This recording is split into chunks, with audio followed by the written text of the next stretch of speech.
Welcome to Harvest Talk, the podcast of Harvest Community Church in Goshen, Indiana.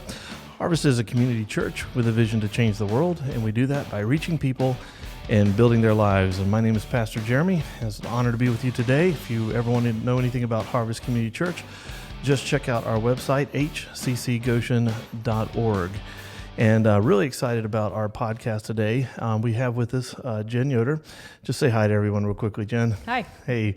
And it's great to have you here. Jen is here, kind of what happened. We've been in this series called Home Again, where we've been talking about a variety of family issues. And we sent out a questionnaire to our congregation to get questions about a variety of topics. And one of the topics that came back, and actually we have a lot of this here at Harvest, which I just think is fabulous, is families with children or loved ones with special needs.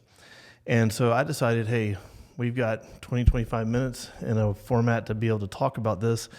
And so I asked Jen to join me. And the great thing about Jen is not only is she a mom who's living it, she is also got a background in special needs education. And so Jen, why don't you just kind of give us a little bit about your background, and then we'll just start our conversation. Okay. Yeah, I actually taught special education for 17 years. That's amazing. So I was a special ed teacher before I had kids. Oh, wow. Never in my wildest dreams did I would imagine that I would be on the other side of the table. But yeah, I have two children with special needs now, and they're two boys that are 2 years apart. They have Fragile X syndrome, and which I had never heard of, even with all my education and going through college, had never even heard of this disorder. But yeah, so I was able to use, my special ed background. I don't know that anything that I learned in school prepared me for being a parent of children with special needs, but I can definitely say they've made me a much better teacher. Wow. So, yeah. I bet. Yeah. And so now you're teaching something different. So now you're engineering? Right. Yeah. Right. Yep. I'm an engineering teacher. Finally got to the point where being a special ed teacher takes a lot out of you. Yes. And I got to the point where I didn't have anything left for my own kids when I got home. Sure. And sometimes you just need that separation too. Absolutely. So I was ready to do something different. So yeah, I teach engineering now and can still do. That's great. Yeah. Not too many people know this about me, but my grandmother was actually one of the pioneers for special education in the state of Georgia. Wow. And that passed on to my mom. And so my mom was a special education teacher for, I don't know, I guess 5 or 6 years before she got married to my dad and then had me and started to homeschool. So I remember going to my mom to special education classrooms when she couldn't find a babysitter. I don't know if that was helpful or not. So this has actually always been something in my family that I've found special. I mean, very, very important. And so why don't you just kind of give us just some general ideas. What's the reality of loving someone with special needs or a special needs child, and kind of just help those of us who it isn't a regular part of our life, kind of bring us into that world for just a moment. And when we talked about this before, I said that was a loaded question. Sure. Yeah, there's a lot of emotions that go with parenting somebody with special needs. Probably the biggest one that maybe most parents don't have to deal with that much is grief. Sure. Definitely I went through the stages of grief when I got the diagnosis for the boys. They were diagnosed at separate times. But also with every missed milestone, you go through all of those stages of grief. Wow. Just as an example, my oldest son, when he turned 16, all of his cousins were excited to get their learner's permit, and that's tough as a parent. Yeah. That's something that'll never be a reality for us. Sure. So he wanted to meet Woody at Walt Disney World. So for his 16th birthday, that's what we did. That was our big thing. So on the backside of that, there's a lot of grief that goes along with it, but oh my gosh, the immense joy, the things that maybe a lot of parents take for granted. Every success is a huge success. Yeah. There are no small things with children with special needs. So lots of joy with that, immense pride, just watching them develop. It kind of just, I guess the best way to describe it is, you look back at your kids, because I also have a 22-year-old who doesn't have special needs, and I look back and think, oh my gosh, her childhood went so fast. But with the boys, it's slowed down. I mean, some days I feel like I get to enjoy Sure. some of those things longer than I did with my oldest daughter. Yeah, that's a great insight. Yeah, that is true. I've talked with several families in the same circumstance, and that idea of grief. And now I'm curious, is that something that, generally speaking, you feel like you work past, or with those milestones you kind of have to work through each time? Each time. Each time, yeah. And some you work through a little quicker than others. Sure, Yeah. sure. Well, thanks for sharing that. What are one or two things you'd love for everyone to know about people and families with special needs, and how best to relate to them? I think the biggest thing to know is that we're just navigating life like everybody else. That's great. There's nothing special about us. We're just trying to do what we can, hoping we're not screwing our kids up too much, like any other parent. But we're trying to navigate. It just looks a little different. Mm-hmm. We tend to be quite a bit louder and not quite as conforming as others. But I guess one of the big things to understand as we're going through this, as your children get older, it's just part of that leaving the nest. They start having friends and they start doing sleepovers, and eventually they become independent. Right.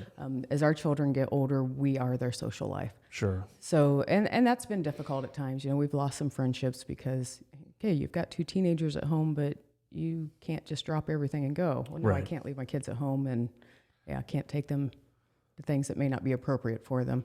So, that's just the big thing. We're trying to, it's almost, I guess the best way to say, I may have 2 teenage boys, but I still have at times 2 toddlers. Sure. Is there a way that, if you could sit someone down and kind of go, hey, this is a way you could incorporate us in that space? Is there a way that things that we miss, and just in terms of involving you and the family and that kind of thing, that you wish we knew? Is it? I think it's probably different for every family. Just talking to the parents, they can tell you how best to include their children. Sure. And just recognizing that, it's a package deal. Our kids will always be with us, and that's something as a parent, we've accepted too that. Right. There will be no empty nest Right. at our house. Right. So just, the best thing you can do is ask, because Okay. each child's individual. Even between my 2 boys, they're polar opposites. How to include one is going to look very different than how the other one would feel included. Yeah, exactly. It was interesting, kind of on that note. We have a family here that have at least 1, maybe 2 children with Down syndrome. And, they're upper teenagers. And I remember talking to the mom, and because there was a little bit of a behavioral issue we were talking through.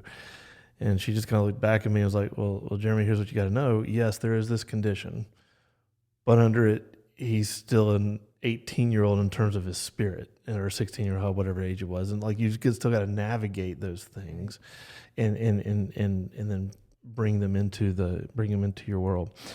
So, okay, so let me kind of shift gears just a little bit, and let's talk to families out there that have children with special needs.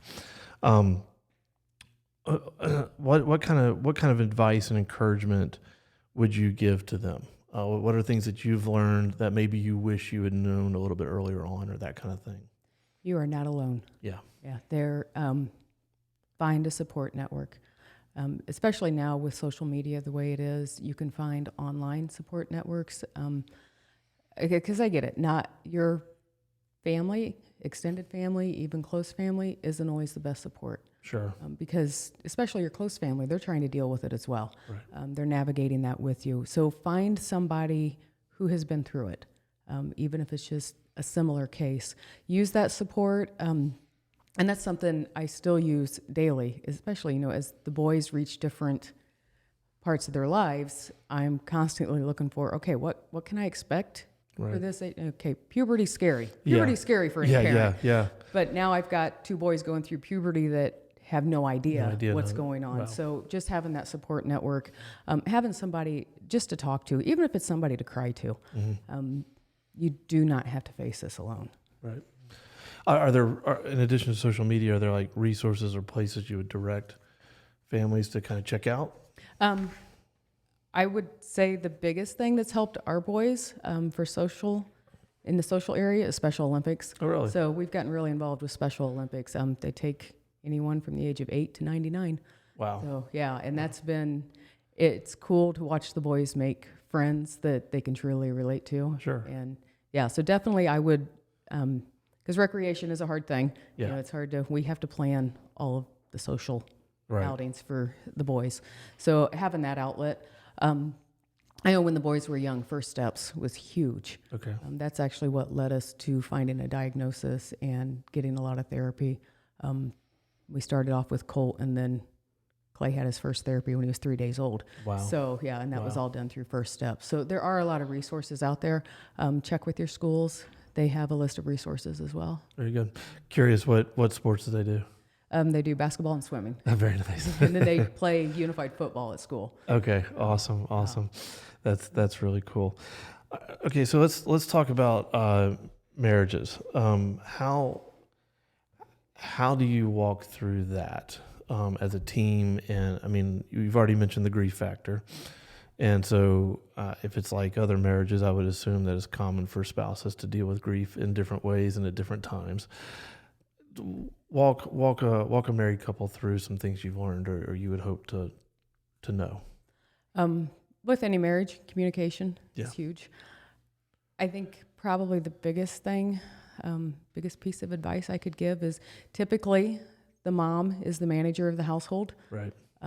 Manages, where the kids are going, who's being fed what, who needs what medication.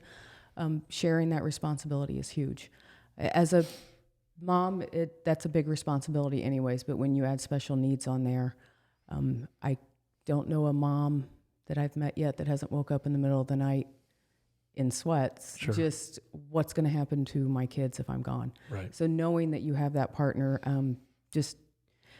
I know that if something were to happen to me, my husband is fully aware of the boys' needs, and I can at least rest in knowing that they'll be taken care of. That's really good.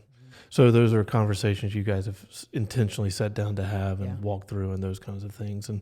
And so, you have to be willing to talk about it. Right. You really have to be willing to talk about it. Very good, man. I had a great question for you and I just completely lost it, which I'm bummed out. Oh, okay. Yeah. Talk to this deal. When we had Jim in talking about, we were talking with Pastor Jim more about mental disease than particularly this.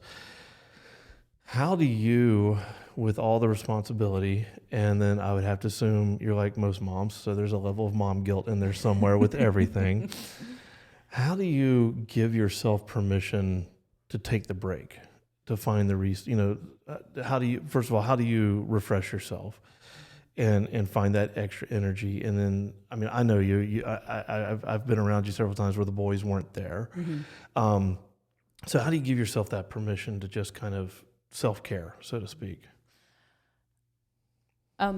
Knowing that if I have nothing left in my tank, then there's nothing to give to my family. Sure. But that was a long time in coming. It took me years to get to that, and yeah, there was a lot of guilt. Especially once I found out it was my genetics that that gave the boys their disability. That was hard. Sure. That's like moms don't have enough guilt.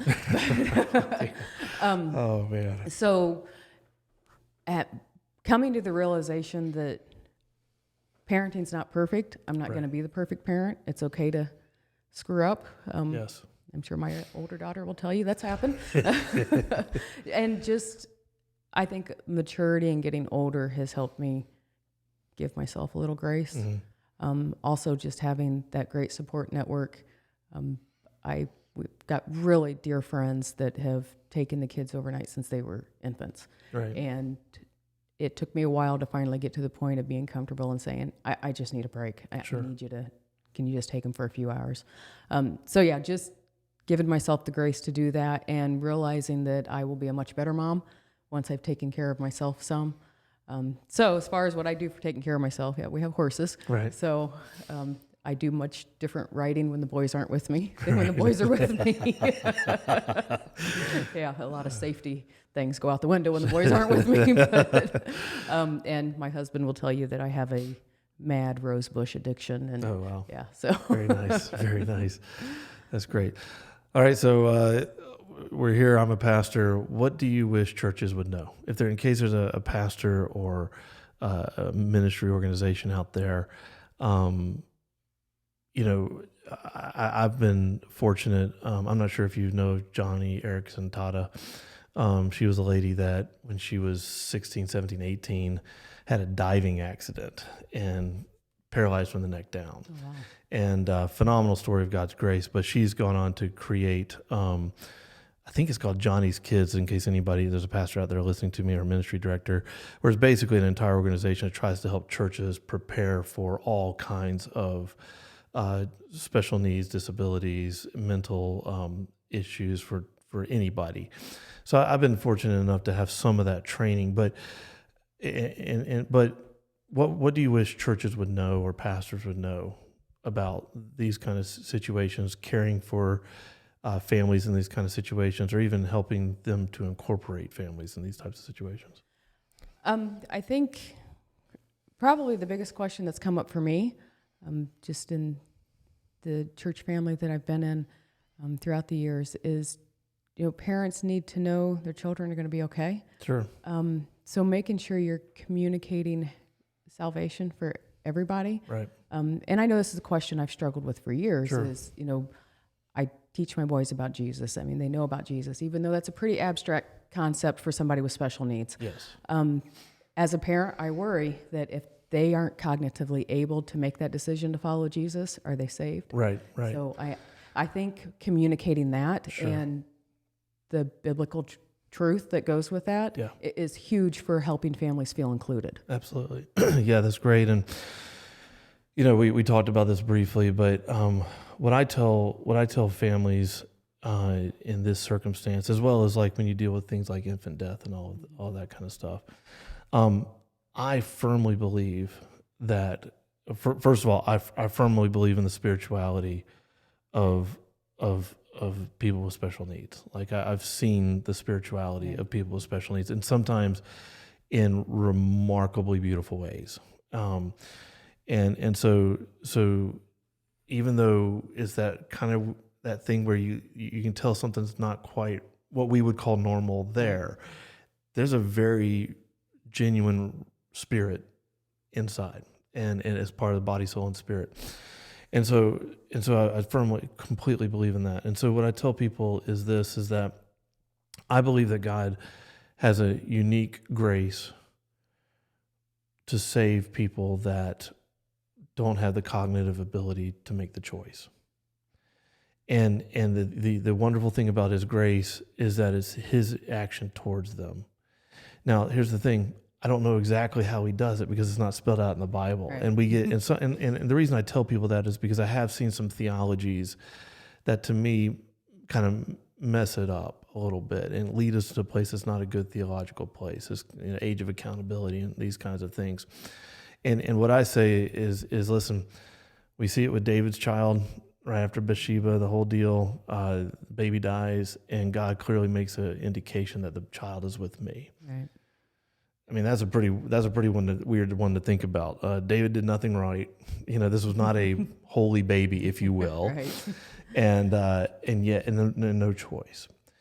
And so I tell parents all the time, like, rest in the confidence of a good God that saves out of his goodness and his grace. And I firmly believe he does that.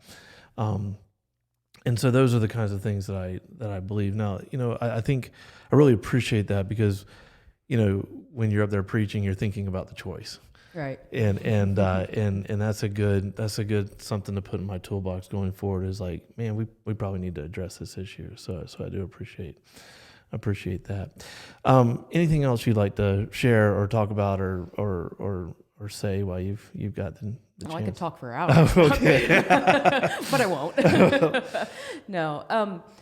I appreciate any church that makes a concentrated effort to include families with special needs, because I know even though we've come a long ways in society, Yeah. it's uncomfortable for some. Yeah. And I guess this would probably go out to the parents of children with special needs.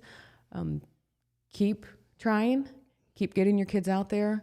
I get it. I've seen the disapproving looks, thinking it's my parenting or lack of parenting abilities when there's meltdowns. But just keep in mind that 30 seconds of somebody disapproving and judging you is not allowed to rob your children of the life experience that they're getting from being there. That's so good. Just keep trying. That means the world to your children. That is so good. That is so good. You know, one of the I'll just kind of close on this thoughts. One of the best things that ever happened to us me as a pastor was we had a family with a child with special needs walk in, and there was a little bit of an issue with the worship service, and we'd never met before. And I'll be honest, we didn't handle it quite as delicately as we needed to. And there was an opportunity for the parents to get really angry, walk out of here, never come back. And instead, they did exactly what you said. They stopped and actually they didn't even, the husband didn't even leave the service without talking to me first and kind of explaining, and we talked and we had a good connection, and I just said, hey, let's meet again. And again, they could have said, whatever, we're done. But we sat down, got to know them, explained the situation. They listened to what we were concerned about. We listened to what they were concerned about. And that's been one of the most important. Actually, we have a staff member because of that conversation, because of that family being willing to go, you know what, we sense something good here. We can allow a mistake, and we can press forward for our entire family to have this thing. And I can't even begin to imagine how challenging that can be, you know. And so thank you for that advice, and thank you for being here. So let me just pray. I'm just going to close out and pray with us, and then we'll wrap up. But you know, if anybody out there has questions or that kind of stuff, again, as always, please feel free to send them in. info@hccgoshen.org is a great email address, and maybe you would like a little bit of connection to find out some of these resources. And what we can do is we can kind of help steward those requests either to you or to some other people in our church that have similar issues and similar life circumstances. And so, but we would love to do that, because I think one of the most beautiful things at Harvest is how many of our families have adopted or been part of with kids with special needs. So let me just pray for us, and then we'll wrap up. So, Lord, I just thank you. Lord, first of all, I thank you for Jen and her willingness to be open and vulnerable in this area with all of us. And thank you for the lessons that she's taught us. Thank you for the courage that you've given her. And Lord, I just pray for parents out there or families out there that are walking through, Lord, as Jen described it, a unique challenge, but also a unique blessing.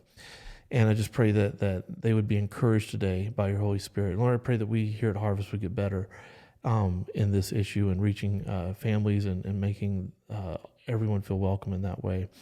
And so we thank you for that. Ask these things in your name. Amen. And so, well, hey guys, and thank you again for being a part of Harvest Talk. And as always, keep reaching people and building their lives. So you guys take care. We'll be back next week.